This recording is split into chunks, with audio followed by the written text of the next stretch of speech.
ভোরের আলো পড়েছে নদীর জলে। এই নদীর ধারে ছোট্ট এক গ্রামে থাকে রমেশ আর শরীফা।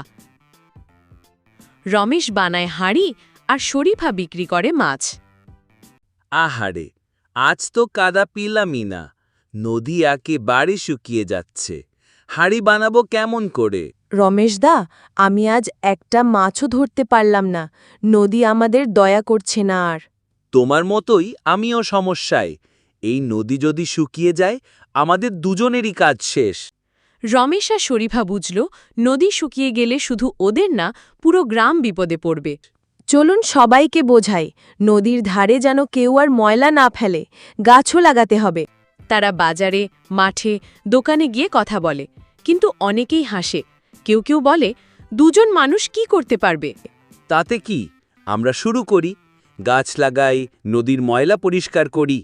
হ্যাঁ, নদী আমাদের পরিবারের মতো, ভালোবাসা দিলেই সে ফিরবে।